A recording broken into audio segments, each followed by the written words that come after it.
Okay. Let's do it. Oh my God, I'm gonna choke on my gum. Okay. Here, you want to pour that? No, now I got this one.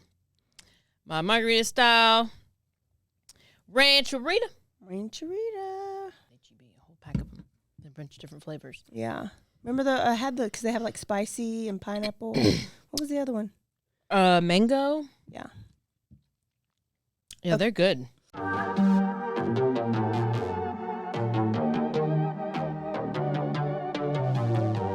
Hey y'all, I'm April. And I'm Caroline. And This is your Bloody Happy Hour. Caroline, are you ready for this? This is your newest guilty pleasure. It's the bloodiest part of your week. Did we say something about it also being happy hour? Show did. Because we about to be sipping on some murder. Bloody Happy Hour.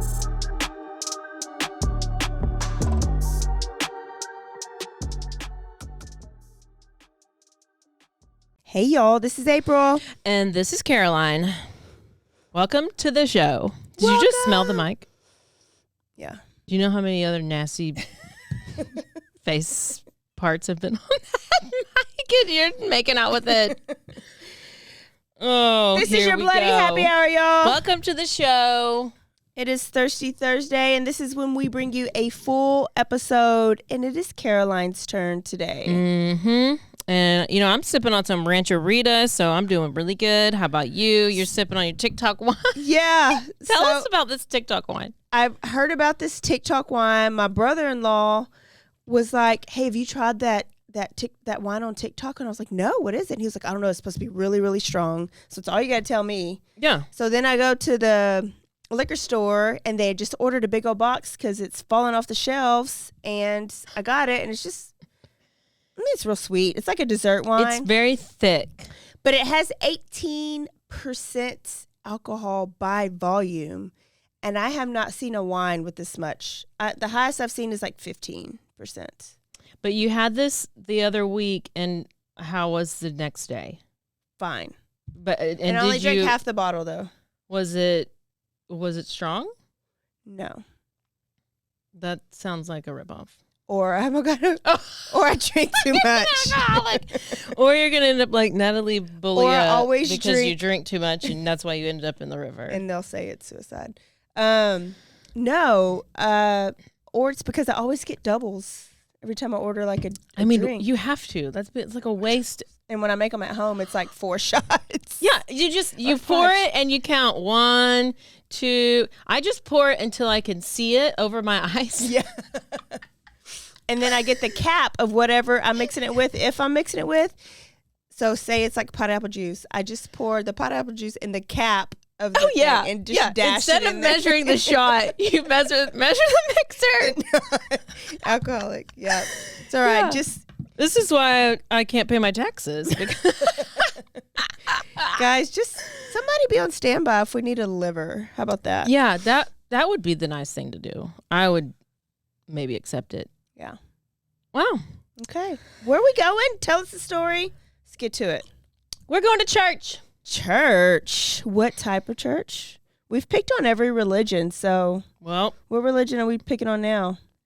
We are picking on the one that we haven't really picked on, which is the Mormons. The Church of LDS? Of every letter that you can imagine. Latter-day Saints, LDS, FLDS, all the things. Get excited. Chelsea lately's kind of enlightened us about them a little bit. Oh, yeah, she did. Listen, I think she's like my spirit animal or something. Love her. Because all these Instagram posts that she makes, it talks about not having children and how you can live a child-free life. But she's like, I can say fuck all the time, and it doesn't matter because I don't have any kids. And if they repeat it, then it's not my fault because I don't have any kids. And it's really great. Yeah. Okay, here it is. Just a little clip. My name is Rachel Jeffs, and my father is Warren Jeffs.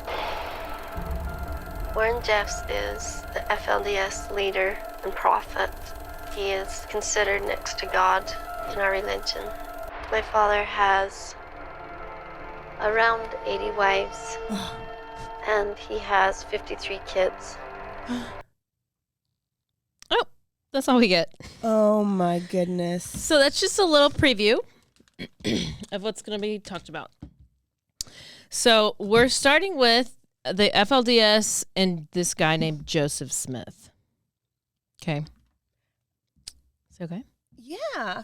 Okay, so FLDS, Fundamentalist, and you can look up stuff while I'm doing this, because Fundamentalist Church of Jesus Christ of Latter-day Saints is a religious denomination, and this was come about in the early 20th century, and this was started by a man named Joseph Smith. And this is Joseph like Smith their 1800s. Jesus? So is it their Jesus, basically? Yeah. Okay. So Joseph was 14 when he started getting visions, and these visions were from God the Father telling him that he was chosen to restore the true church of Jesus Christ on earth. And then he saw this vision of an angel, and the angel was like, hey, you need to go dig this spot in the ground, dig a hole, and in this hole there was going to be this book of golden plates. And these golden plates had these messages on them. Well, he found this hole with these plates, and he transcribed the messages. And then from there, he transcribed them into the English language. And this is how the Book of Mormon was born.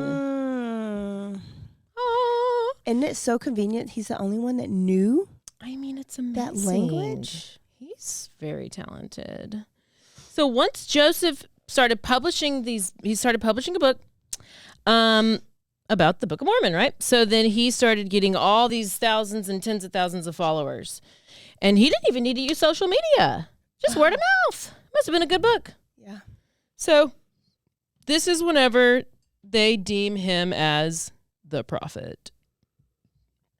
His followers believed that God was speaking directly through him. Okay. And so then Joseph was relaying these messages to the people. And so anything that he said, it's gold, and that's what they would do. Okay. So they're really good followers. He went on and established the Church of Jesus Christ of Latter-day Saints in 1830. And Jesus Christ Church of Latter-day Saints. Yes. So they believe in Jesus.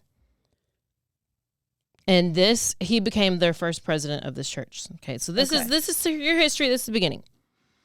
In 1841, he started preaching about polygamy or plural marriage. I think those are written on the gold plate, so he didn't I'm make pretty that sure. up. Yeah. So this is the practice of having more than one spouse at the same time. Wasn't uncommon back then. And this is like your original sister wives. And I think it was big in the Old Testament. Like it was a thing in the Old Testament. He used references from the Bible, such as the Old Testament, where different people in the Bible had multiple wives. And they taught it, like they said it was a commandment from God to have plural marriages like Moses. Was Moses one of them? Well, he parted the Red Sea. He Lord did. He Jesus. parted a Forgive her, bunch she's of... Catholic. They weren't allowed to have a Bible. I didn't get my storybook Bible out before this. And so while she's looking that up to make sure, because, even though sometimes in this podcast we just kind of tell what we think, we sometimes make sure we get the facts. So there were different people in the Bible with multiple wives, and it was taught that it was a commandment from God that plural marriages were necessary to reach the highest level of heaven. And so you needed to have 3 wives, and 3 wives meant that you would get this. If you died, you would be honored, and you would be in the best kingdom of heaven. How great is that? So I would be like, yeah, I'll have 3 wives. So then men wanted to have 3 wives, and women wanted to be one of the 3 wives. And if you didn't have 3 wives, you were not going to the best kingdom, and your wives would end up being servants in the afterlife. Oh. So then even the wives felt like they needed to be married to men with multiple so that they didn't become a servant in the afterlife. Yes. Wow. So, unfortunately, you couldn't just swipe right and swipe left to get your new wife. You're like, oh, she's my new wife, and she's my new wife, and she's my new wife. It didn't work that way. You weren't on Oprah. You weren't getting a new car. You didn't get to pick. You were appointed a wife by the prophet. Arranged. Arranged. This is where they all arranged marriages. So in 1904, the state made a law that polygamy, plural marriages, was not allowed and it was against the law. But since it had been going on for so long and all these polygamous husband and wives were going on, they were already having kids. The kids had all these siblings. Everybody was living together. The kids, that was their mom and that was their mom and that was their aunt and their cousin and everybody. And they had already been living this way for so long that they didn't really want to just abandon their lot. Yeah. It's like telling people in West you can't drink beer anymore. Oh, no. Not happening, right? That's never. They're going to create their own.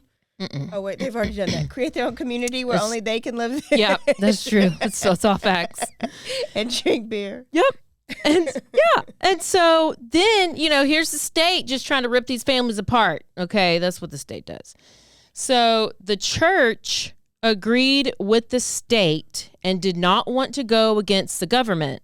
And they said, so they're like, quit preaching to the followers that polygamy is what you need to have. And this is when there was a split in the church. Look around and find out. This is whenever they split and there became the LDS and FLDS. Okay. Because what's the F first? Fundamentalist. They're the ones that don't believe. They are the ones that have the multiples. Oh, okay. Yeah, the FLDS church is the ones that practices polygamy, while the LDS church members say they obey the state and federal laws by not practicing polygamy. Okay, got it.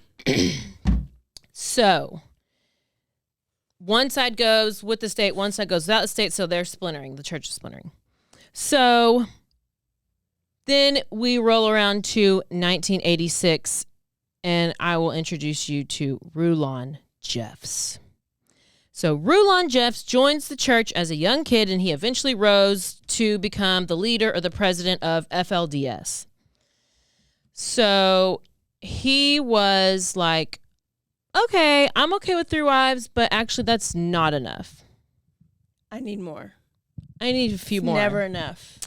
I need a few more. The exact number isn't clear. There's been I've heard several ranges of numbers, but we're going to go with the one that is believed the most, which is 75. Damn, total wives. But not at one time. Well, I guess you never get a divorce. Yeah, so he just, as he got older, like he just kept marrying. He got older, but they just all stayed the same age. I don't know. They got younger and younger. He got older, and he just kept accumulating wives. Okay. So he ended up with over 60 children. And of those 60 children, he had 33 sons. And Rulon was known to his followers as Uncle Rulon. Uncle Rulon. Uncle Rulon. And this is the guy who came up with the phrase, keep sweet. So you may recognize this phrase because this was a documentary on Netflix called Keep Sweet, Pray, and Obey. And it was based on all of this. Do they say it on Housewives of Salt Lake? Maybe. Are they? Oh, you don't watch it? I think they're the LDS. I think I don't think they're FLDS. They don't have multiple wives. Okay. Maybe sister wives, and maybe, I don't know what Lori Vallow does, but she's her own. I don't know what, she's her own cult. So 1991 comes around, and this is whenever we find out what does this mean? He keeps saying, keep sweet, keep sweet, keep sweet. And now a word from our sponsors.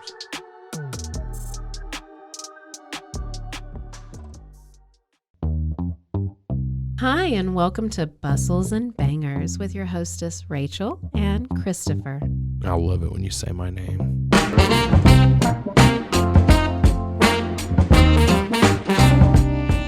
And you didn't say hi. I didn't. You just kept going. I'm going to introduce the book. I'm not reading it. It's because I don't like reading. Girls like cowboy butts, and those jeans don't hide anything.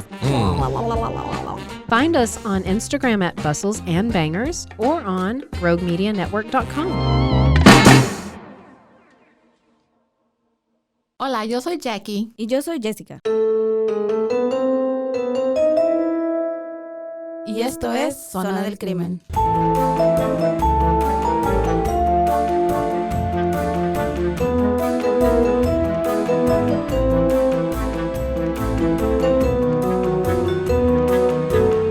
Un podcast donde hablaremos sobre casos de crímenes reales y eventos impactantes que han quedado marcados a través del tiempo. Recuerden que nos pueden seguir en Facebook, Instagram o donde escuches tus podcasts favoritos.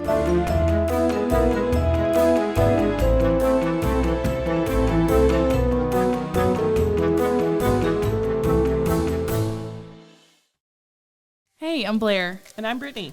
And we're the host of By the Cover Podcast. We cover everything from mysteries, thrillers, romance, chick lit, and even some smut. Don't forget the smut. Yeah. We're so excited to get this thing going and share this with you guys. We've been talking about this for months, and it's finally happening. Yes. Special shout out to Rogue Media for helping us with this. For sure. You can find us on Instagram at bythecover_podcast. You can also find us on Facebook and TikTok, so don't forget to give us a follow on those too also. And we are so excited to dive into some of our favorite books and share those with you. We can't wait. Hope you love it.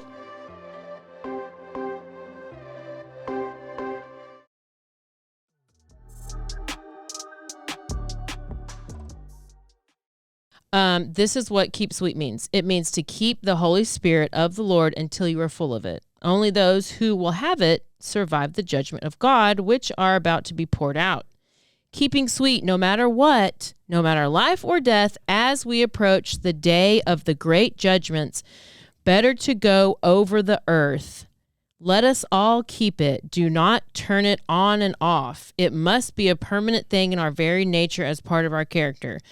I don't really know what all that said, but what I think it says is, you cannot have a bad day. I don't care if you're PMS. I don't care if you're in a bad mood. You better be happy, put a smile on your face, get over it, build a bridge, and live your best life. And I don't care, or you're going straight to hell. Have a bit, yeah. So don't have a bad attitude. Okay. Do you think that's kind of what it said? Yeah, or like, can't be lukewarm. You can't be like in the middle. You got to be all the way in or all the way out. Like all the way. If you're out, you're exiled. Going to hell, yeah. But you can't even be like, you can't even be moody. You can't even be like in the middle. And, no. Yeah. Okay. You got to keep sweet. Okay.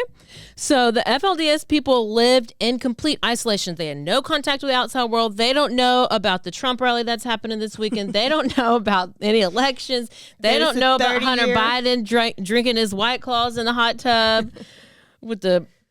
Do they know it's the 30-year anniversary of David Koresh? They probably don't. No. They don't know anything. And you know what they definitely don't know about? They don't know about the Kardashians, and you know they don't know about that Ozempic that everybody's taking to lose all this weight. I had to slide that in there. So these young girls, as they're taught to be, they're taught about being wives, and the boys are taught to, like the women, the girls are treasured. They're the treasure, which is like opposite of, like men are valued more typically, but like these are the women are just so, they're treated, it's confusing. They're valued more. They're treasured. The boys are not as safe because you need a lot more females than males because all the males want all the wives. Mm-hmm. So, like Jeff's, he has 80 wives, so you need more women. So if the guys do anything wrong, any little thing, they're exiled. They can be kicked out. There was a boy as young as 15 years old. He's kicked out. Grown men, kicked out. And they will literally just, if they become a problem, if they become a threat, kick them out. Okay. Go by, live in the desert. You're gone. In religion, it's not really a cult yet, I guess. I mean, they probably are just, they don't know. This is just their way of life. But even no religion should say, oh, you're excommunicated because you did wrong, because that's what the Bible is. Everybody does wrong, right? You forgive and you learn and you do because, better. if they get kicked out, they're damned to the pits of hell forever and ever and ever and ever, April. For one thing. Oh, just if you get kicked out. Yeah. Period. So they didn't want to make any mistakes. Okay? I don't want to go to their heaven anyways. I don't either. The boys were taught manual labor. 8 years old, they're driving tractors. They went to school, but they didn't learn much of anything. They just learned how to drive a tractor and how to put their seed into their wife. Yeah. And the girls, they just learned how to cook and clean and change a diaper. Old school. And they learned how to multiply. Not math, but people. Procreate. Yeah. So men and women were taught different roles and responsibilities based on their gender. Women are expected to be obedient to their husbands, prioritize their role as wives and as mothers, and they were responsible for maintaining the spiritual well-being of their family, and they are to be submissive to their husbands. Okay. That's like how it really was in the Bible back then anyways. Well, it's also like a show that I'm about to tell you about, which we watched, and blessed be the fruit. Yes. Men are taught that they are the spiritual leaders of the family. They're responsible for providing for the women and children, and they're responsible for upholding the teachings of the church and leading their families to live this polygamous lifestyle. Strict dress codes, as you know. You see what they wear. They're like covered from ankle to neck to ankle, fully covered in these really cute dresses. The FLDS is. Yes. Yeah. They have strict conduct codes. They have abstain from premarital sex, although you can use armpit according to Chelsea Handler. Bagpiping? What was that? Bagpiping. You can bagpipe all you want. You know what we need to do next is oh my God, what's her name? Jodi Arias. Oh. Because her guy was a Mormon. Okay. And they couldn't have sex for a while or something like that. But anyways, yes, you can bagpipe, which means you can do the armpit. They had to avoid using drugs, alcohol, and they were taught to avoid contact with outsiders at all costs because the outsiders had different beliefs, and it was just a totally different. They were like a threat to their way of life, right? So another thing that's interesting is the men would work, but they would give all their money to the church. They would pay the bills. Oh, it's they a cult. would. It's a cult then. It's officially a cult. Pay the bills, feed the family, rest of the money goes to the church. Tens of thousands of people. I mean, this has been going on forever. And they later find out that 70% of these FDLS members are on food stamps. What? So these church leaders were bringing in millions. You should see the picture that I posted of this Zion church. That it's like it is a compound. It's actually called a compound. So, that's that. Now we're fast forwarding 1955 to Warren Jeffs. Let's talk about Warren Jeffs. This is the guy who we played at the very beginning of the episode. Yes. So Rulon Jeffs, who was Uncle, the guy who had the original, Uncle Rulon. He had a son that was born 2 months premature, and his name was Warren Jeffs. You haven't heard of him, but some other people may have heard of him. I've heard the name. I just don't know anything about him. He's real ugly. So he went on. He was the favorite child. He was all about his dad. He followed his dad everywhere. He wanted to be his dad. He wanted to be the prophet. I mean, who wouldn't want to be the prophet? I don't know. He was the favorite. I mean, he had 60 moms cooking for him and changing his diaper and stuff. So living his best life. But at 21 years old, he became the principal at Alta Academy, which was the FLDS private school. And this was where they started to realize like Warren was super, super strict. Like he was kind of becoming more strict than his father ever was. And he was getting a little bit of taste of power because he's at this principal. He's the principal of this school. So he's getting this power. He has power over, guess what? Children. And the women teachers. He would call little boys out of class. Oh, hell. Yeah. this is where it gets, it doesn't get detailed, but it just, you can figure out what happens. He would call little boys out of class, take them in the bathroom, do horrible things to him. He would abuse them. He would abuse his power. He would call little girls out of the classroom, have them come to his office, sit on his lap. And eventually, one of his sisters, he called to have come sit on his lap. Well, there's no fucking rules. And basically, after a while, everybody's going to be and inbred. I know. That's probably why he's so ugly. There's no rules. And it's so weird. Jared was just like that. So you like little boys and little girls? Does that mean he was bisexual? That means he was just a pedophile pervert, but then he would still do it all his wives. You got to be with the inbred that he came from. They're all a little weird. I'm sorry for Utah. I love you, but you're a little weird. You're a little off. There's just a little off. I'm watching the trial, Gwyneth Paltrow trial, and it's in Utah, and her attorney is just a little off. Something ain't right. Something is not meshing, and there's there's just a little off. Okay? So, there you go. So, these little boys were like 5, 6, 7, 8, 9 years, like little boys. Wow. He would tell things to these boys, and he would say that they had to do things because it was God's will, which obviously terrified them to not do anything, or that they would be kicked out of the compound, and guess what? Sent to hell. And you're little, you don't know any, like... No, they didn't want to disappoint their moms, and even if they didn't want to do it, they just sat there and they stayed quiet. Wow. So... There's so much crossover with all these... I know. That's why, because we're talking about the Koresh now, but and so he just like little girls, and like they have these in cults. Scientology, all the Scientology stuff that. And remember which they don't. Well, Children of God cult. Yes. And they thought it was normal and okay to do that. But that's why they don't expose them to anything that's outside world, because they won't know any different. And that's when they do something little bitty, they kick them out, because they're really gonna, if they reject little bitty shit, they're really gonna reject this stuff. So soon Rulon starts to get sick, and then Warren is like, eyes on the prize, I'm gonna be the prophet, here we go, prophet up, let's do it, let's go. He's ready. 2002, Rulon Jeffs dies, and Warren is just about to slide into those DMs. He's ready to go. He got a spot. He's ready to go. But there was just one issue. Is premature. That Rulon? What I call his name? Roland?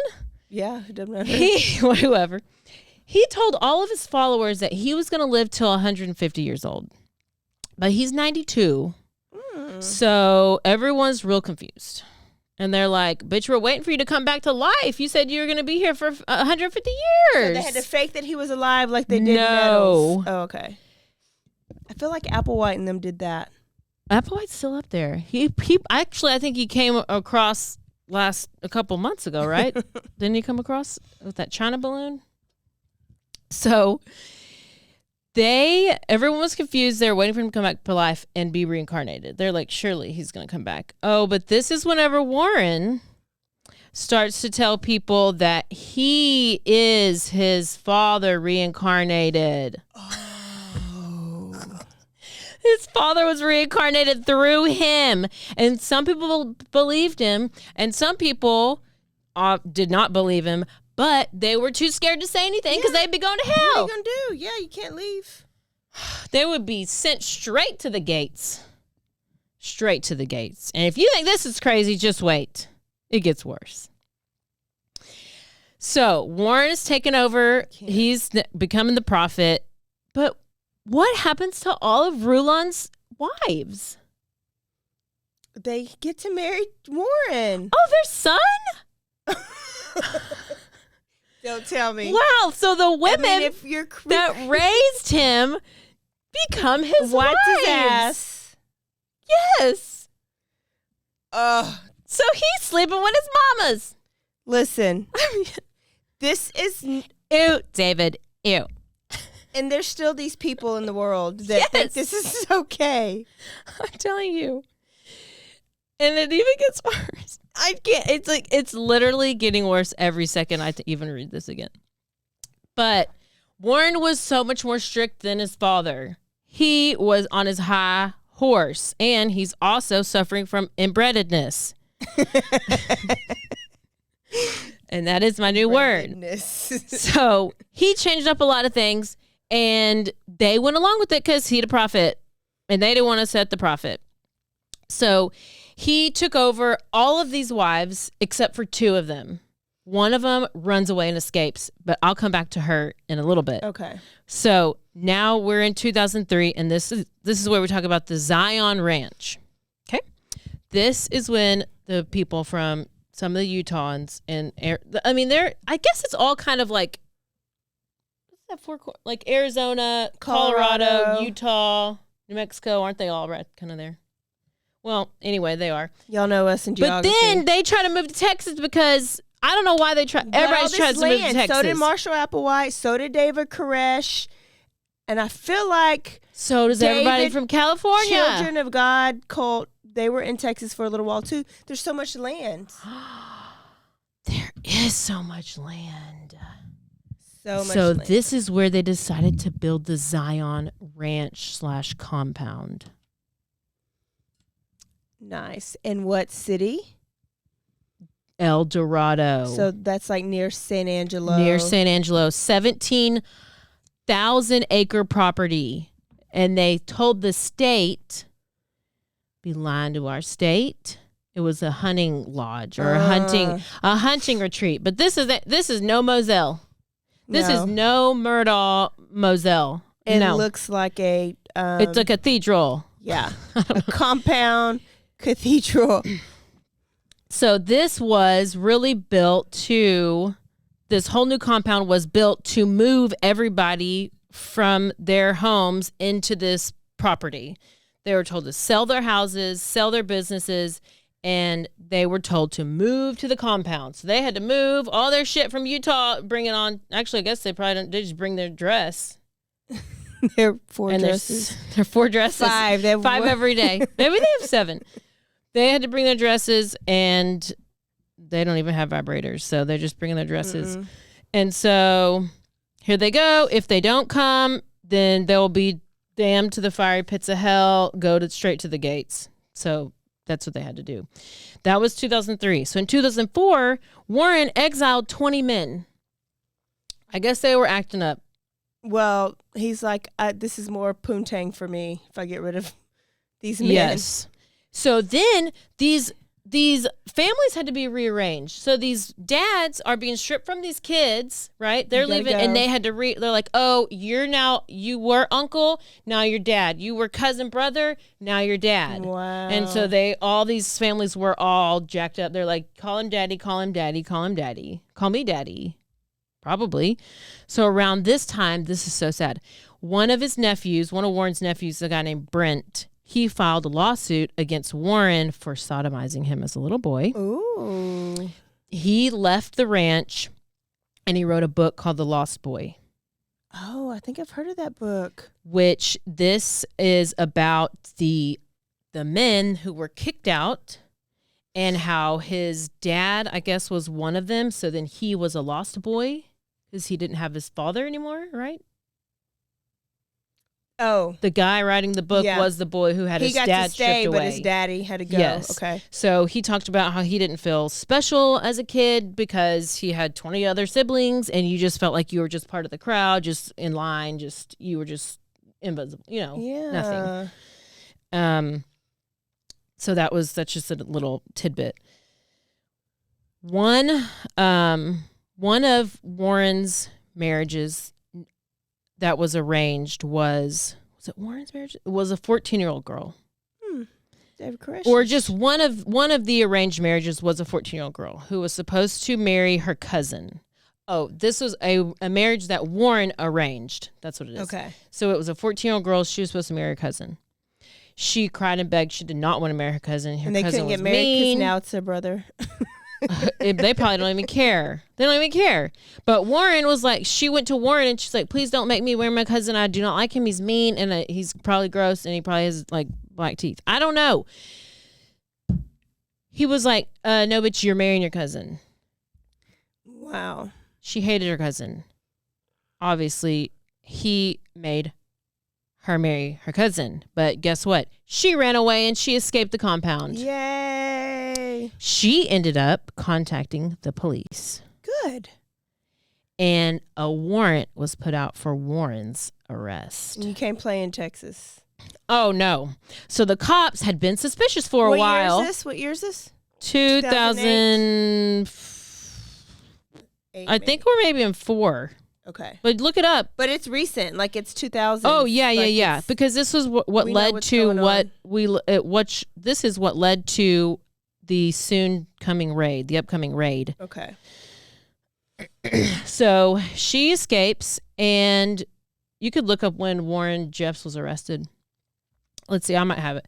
The cops had been suspicious for a while, and they knew this weird stuff was going on at this FLDS church, but they couldn't do anything about it because anytime they had tried to talk to somebody about it or the women about it, they wouldn't say anything because they thought that us regular people were bad people. Like, if we're from the outside world, we're bad. We're trying to tear them apart, and we're the ones that are going to hell, and we're at the gates. We're 2008. This is just the other day. I know.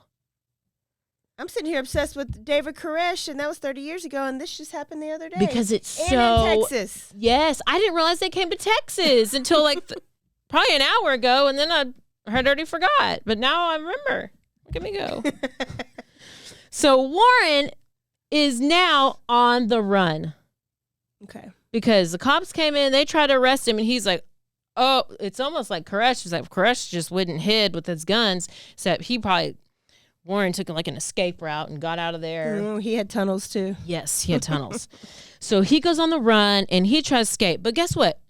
He starts living his best life. He's riding motorcycles. He's driving a Porsche. He's got money.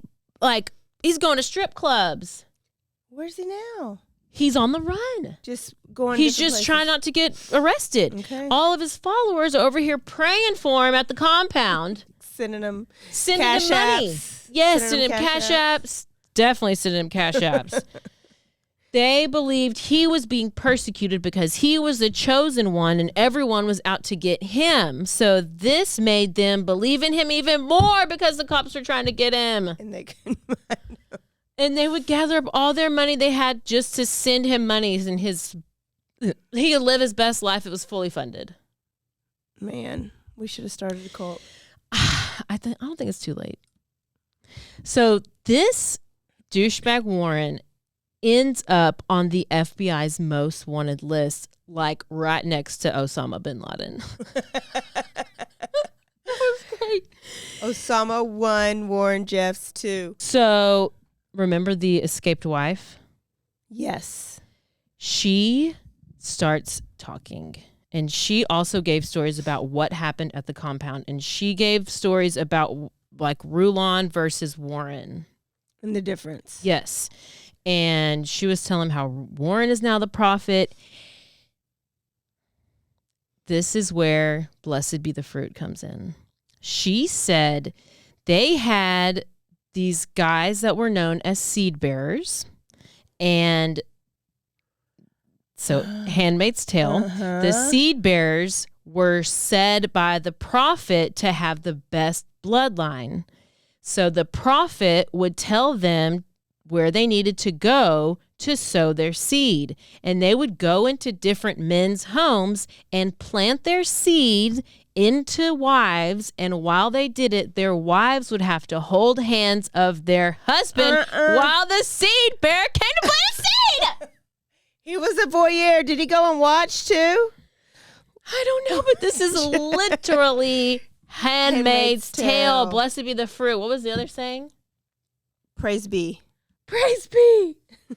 Y'all, the reward for Warren got up to $100,000. They're looking for him everywhere. They ended up pulling over his brother on a routine traffic stop. I guess they get information from all the stuff they found on this traffic stop. He had $142,000 in cash, $700,000 in prepaid debit cards. What? And then in August 2006 in Nevada, Warren is pulled over in a red Cadillac, and they are not supposed to have anything red because red is the sign of the devil. Yeah.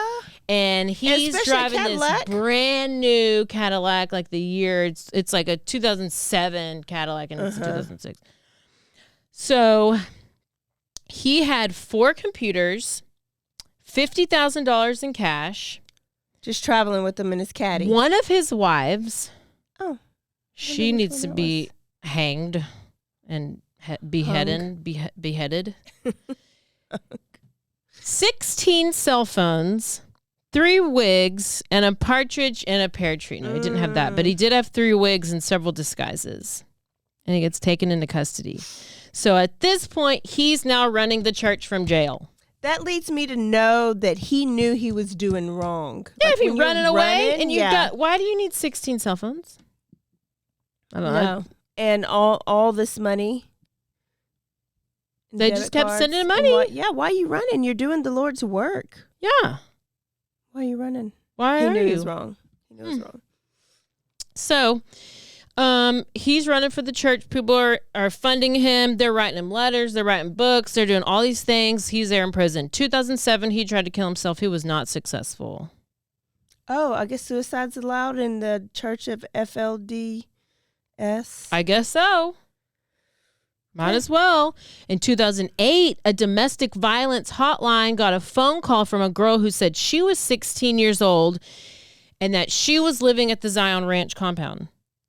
Well, she said that she was raped and she was forced to be married, but this turned out to be a hoax. However, it led them to investigate the property, and they ended up getting a search warrant, and this is what led to the 2008 raid of the Zion Ranch. There we go.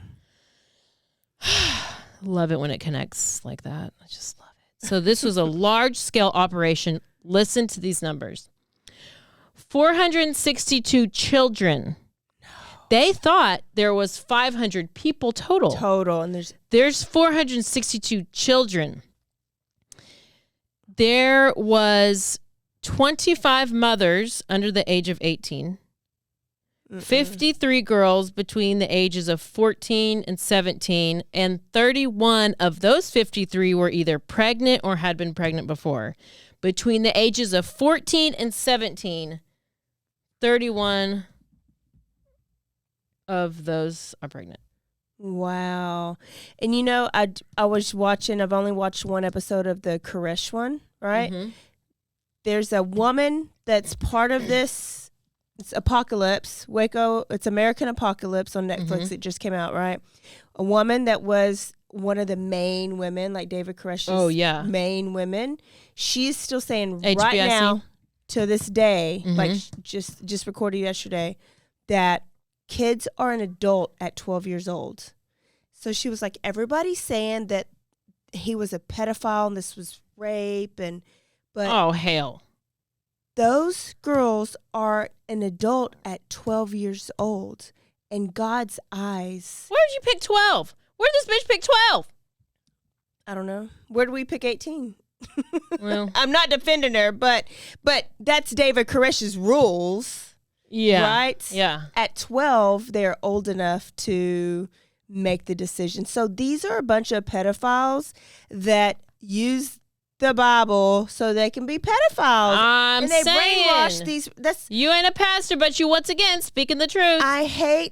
That's why I love cults because they're crazy, and I love hearing how crazy they are, but I can't feel sorry for like the members unless you're born in. When you're born in, like that's all you've known. Yeah. I was so pissed at that lady last night. Well, but okay, that's how these if he's are born thinking. in, Warren, but he's like, you know what I'm saying? I'm thinking like Scientology, like Leah Remini, she was born into it, but she realized and got out. Yeah. I think by the time you eventually realize this is like jacked up and you want to get out. And I have to believe that probably Uncle Raul or whatever his name is, Moulin Rouge, yeah, was probably doing something to him. Like you just, he had for to have been sure. assaulted. Yeah. Right? The for sure. The assaulted becomes the assaulter. I think on. so, yes. That's how it goes. So they went on and they're doing this raid and they're finding all these people. They go into the temple and they find this white altar. So think of like if you're in a church and you kneeling down on the padded part, but then there's like this, it's like a white bed with the altar attached to it. Like with the kneeling part attached to it. Wait, where are we now? Who's there? Where this? This is after they're doing their raid. Oh, they're finding all the people. They go into the temple. Oh, they're at Zion or whatever. Yes, and they find a white altar bed. Okay. This is where the torture happened. And Warren would allow, so this is when Warren would allow somebody to have a wife. And there was, a 14-year-old girl and she would need to do what her husbands do. Okay, so they would come in, the husbands and the wives would come in and they would watch somebody have sex with a 14-year-old girl. Oh, that's where the cedars would plant the seed into the... I think that was different. I think this was all like the Handmaid's Tale would go and they would do on their own. And then this would be like, hey, let's basically put on a porn show for you and let's have live porn and pedophile porn. So the little kids got to be right there. The little kid was the one on the bed, on the altar, getting sexed. And the people in the audience would watch. Watching. But who was doing them? Warren? I think he would sometimes, or he would allow other people to. Oh, if you're usher in the church, you get to. He would allow somebody to have this 14-year-old wife, and then the husband would go and hold her hand, have sex with her, his 14-year-old wife, who's an adult at this time because she's 2 years older than 12. And then people would kneel and they would watch this damn movie. Like they're just sitting there getting popcorn watching a damn movie. Oh, they were kneeling on the little things that y'all yes, kneel on. they were kneeling. So there's also, we're almost done. We're getting so close, y'all. There was a vault in the temple, and that is where they found recordings. Why do they have to record and this? Journals and documents of nasty, nasty, nasty stuff. Smoking gun was that there was a recording of Warren Jeff being with his 12-year-old daughter, adult wife, because they're an adult now. She ended up getting pregnant. How do you get pregnant? I couldn't have gotten pregnant at 12. I couldn't have gotten pregnant at 17. She ended up getting pregnant, but he recorded the whole thing. And you can hear him on the recording telling the girl to feel the presence of God inside of her. I don't even know his name. David from Children of God did the same thing. And so did David Koresh. You think they're all in hell together? They are all yes. They are. It's not, do you think? And some of his other wives would watch him do these things to children like it was a blessing. Yeah. And I'm telling you, they still think that way.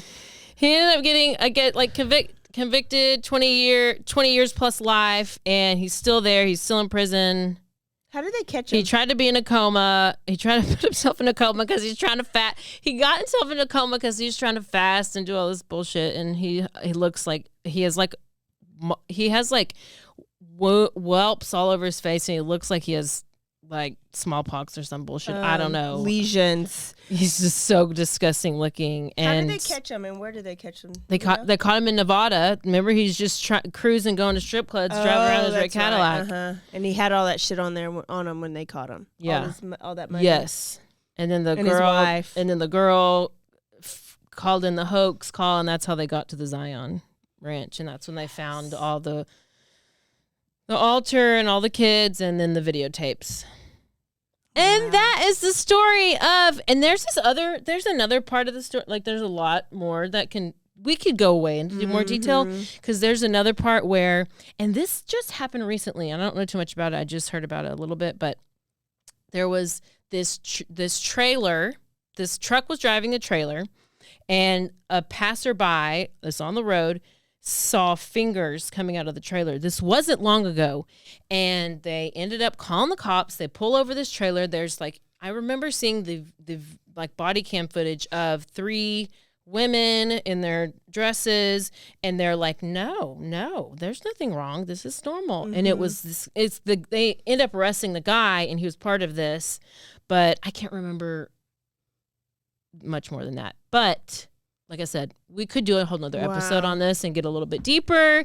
If you want more of this, you just let us know. This is a great way for you to just let us know about it. Because it's wild. So deep.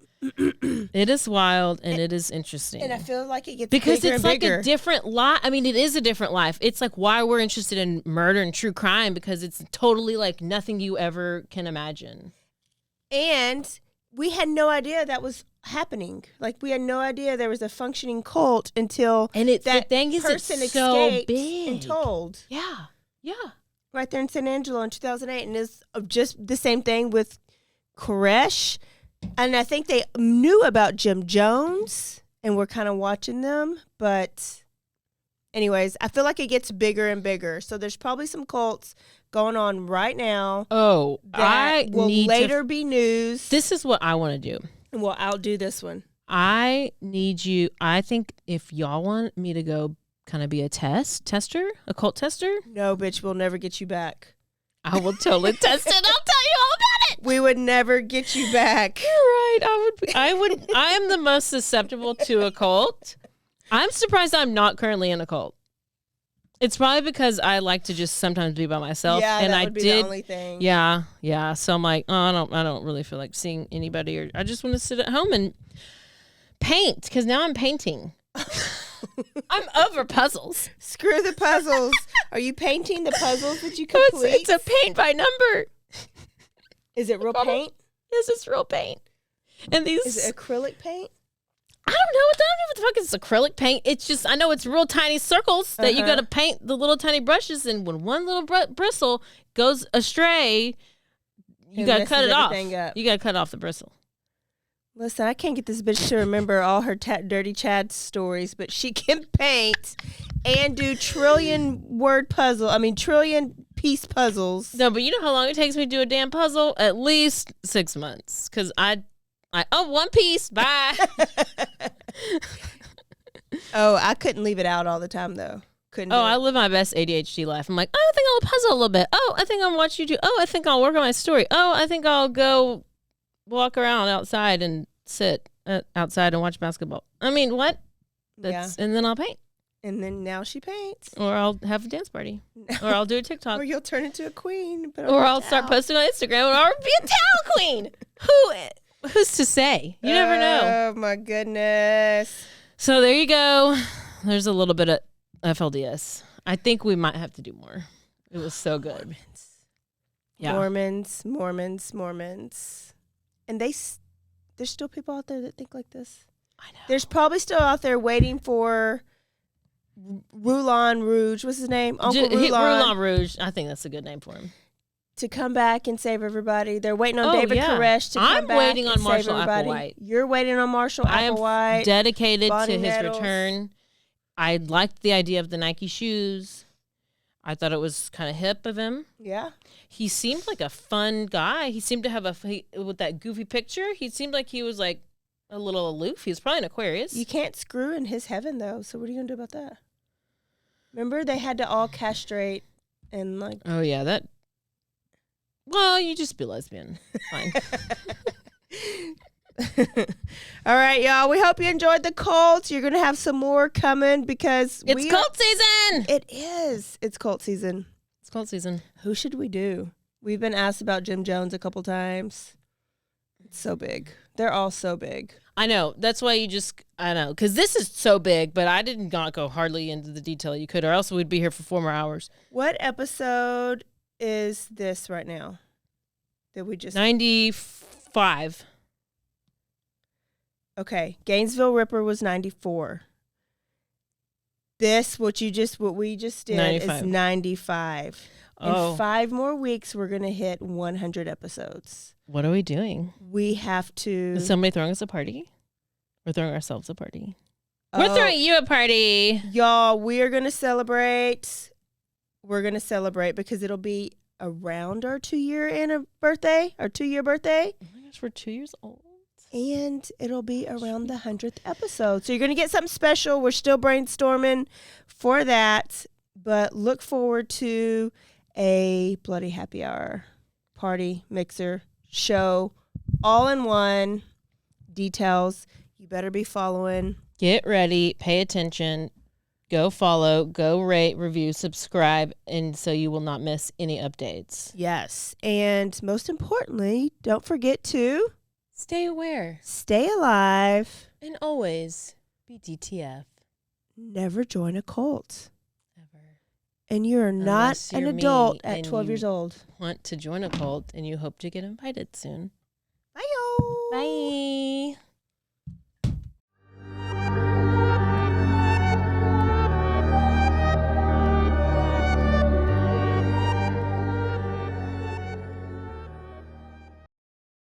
Before the train rudely interrupted us. This has been a Rogue Media Network production.